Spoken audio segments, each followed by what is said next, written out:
Hello everybody, Sparkster1701 here. We're continuing our Earthrise reviews with one that's going to make a fair amount of appearances this month. As he's the test model for many of the toys, we're taking a look at Wheeljack. Now, of course, as is always the case with my reviews of Modern Transformer, we'll take a side-by-side look here with his Generation 1 counterpart. As you can see, the new version is somewhat taller. It lacks the clear wings, but they've been replaced with the spoiler on the car, which is nice because I don't like the fact that on the G1 version they're kind of left hanging here on his arms. But one major downside is the fact that Modern Wheeljack comes with only one gun, whereas G1 version had two. But of course, for many of you G1 fans, you can remove the gun, and if you adjust Wheeljack's shoulders a bit, there is a slot in the back where it can be plugged in, to be reminiscent of the Generation 1 toy. It can plug in onto his shoulder. I guess if you want another one, you'd have to buy a second toy to get it to plug in over there. Me personally, I'm not going to go that route. Now, of course, Wheeljack in the Generation 1 era was reissued in 1990 as an Action Master. I mention this only due to the fact that in 1991, in the UK, that version was repainted into the Decepticon known as Slicer, and was sold with another as an Action Master unit in the UK. Since we know how Hasbro likes to repaint these guys, one has to wonder, will we see Earthrise Wheeljack here get repainted and made into an Earthrise Slicer to be sold to a more available audience? So far, no details have been released on that, but it is a thought to ponder. Alright, we'll take a look at new Wheeljack's lone accessory. And that is his gun. We're assuming that it is a rocket launcher, since it's very similar in looks to the rocket launchers that his G1 toy has, although considerably smaller. The missile in here is not removable, so you don't have to worry about that, parents, but as you can see, it is rather tiny. But it is bigger than my thumbnail, so it wouldn't cause any real complaints, but it will easily fit down an empty roll of toilet paper, so do use caution with this toy around young children. Now, articulation-wise, we'll take a look at it because of comparison between the two Wheeljacks. Original G1 Wheeljack could rotate his head from side to side due to the way he transformed. If you remove his rocket launchers, you are able to rotate his arms. You'd have to rotate or remove the spoiler and close up the door, and you can get the arms to rotate all the way around. So you did have some articulation, but it involved a fair amount of work. So that kind of sucked on the original. What do we have here on new Wheeljack? Well, we can turn his head from side to side, and it can rock up and down since it's on a small ball joint. Wheeljack's arms can be raised about so far, and he can rotate at the shoulder all the way around. You do have to move it slightly just to avoid the spoiler on his back. Wheeljack, unfortunately, due to this design, has no elbows.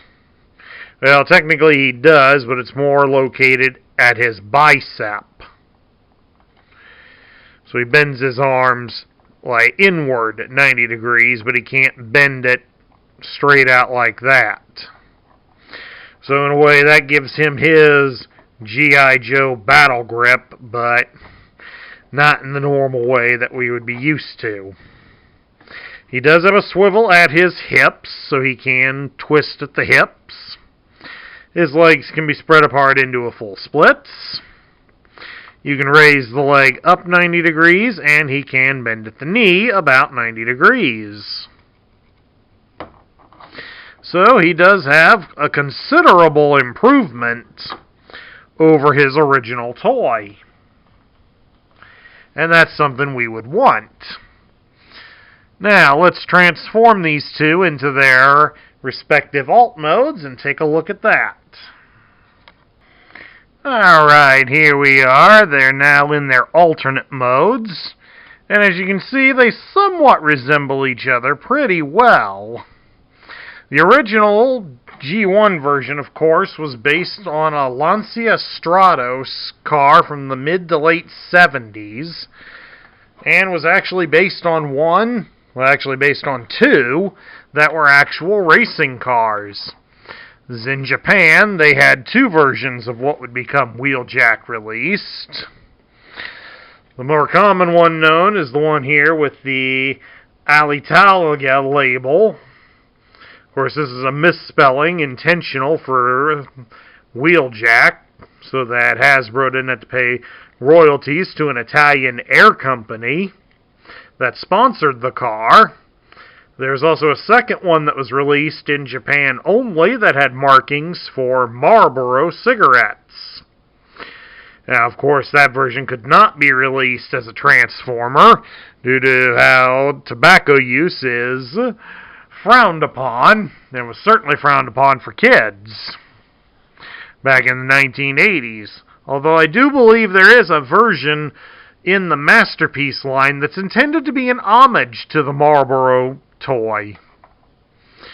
Now, of course, the modern Wheeljack evokes the similar style of the original, but, of course, now has all fictional things on there. Has the same sort of colors on there, the red and green, although in different shades so that they don't match. And of course, instead of Alitalia as the major sponsor is Aerobolt, which I'm guessing is a Cybertronian organization.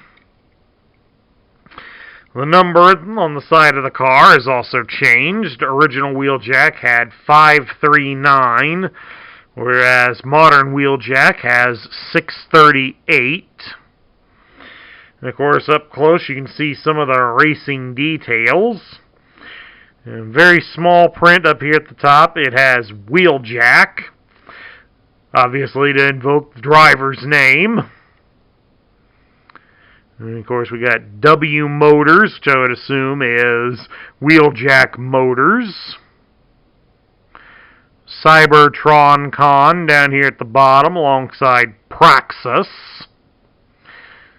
I don't know what that means exactly in the Transformer universe, but Praxis, a slight different spelling, is the Klingon moon featured in Star Trek VI that famously exploded. So I know that's not what it's intended to be, but that's the first thing that comes to mind. And of course we got Iacon over here, Iacon Modulator. Iacon, of course, is a city on Cybertron.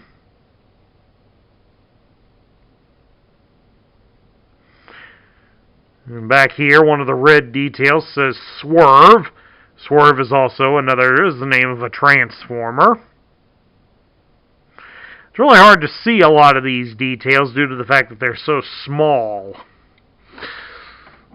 So I'm not going to try to read all of them without trying to go blind here. But of course, also, there's a hole on the top. You can mount Wheeljack's gun onto it. And there you go, the wide world of racing just turned more interesting. Of course, how well does new Wheeljack roll on these plastic wheels? Fairly well. That's better. That's better. Now we get down to my thoughts. What do I think of this version of Wheeljack? I think it's a nice improvement over the original. The original one was a nice toy. And I'm glad to see that we've gotten a new one this time around. However, I would have liked to have seen him include a second weapon so that we could have done some more homage to the original, but seeing him in the car mode, I can see why we weren't given one, because the only place to mount it is on the top. So for the sake of the fact that we wouldn't lose it here when we've got the toy in car mode, makes a little bit of sense. Wheeljack in the Generation 1 era was a mechanical engineer, so he was always designing new weapons and equipment for the Autobots to use in their war. And I would have liked to have seen him come with maybe some tools or something to be added on for some, make it look like he's able to work on some other inventions. But who knows, maybe with time we might get something like that. But at any rate, it is a nice improvement, and I do like what they have done with it. The only real major complaint I have is the way the elbows are set up on him. I really don't like that, but in the grand scheme of things, it is a minor gripe, really. And that concludes my review of the Earthrise version of Wheeljack. I hope you all enjoyed it. If you like this video, leave me a thumbs up here on YouTube. If you're new to the channel, hit that subscribe button and join our ranks. Don't forget to ring the bell so you'll be notified when we post new content. And as always, share this video with your friends to help this channel grow. And share your thoughts about Wheeljack in the comments down below. This is Sparkster1701 saying I will catch you all later.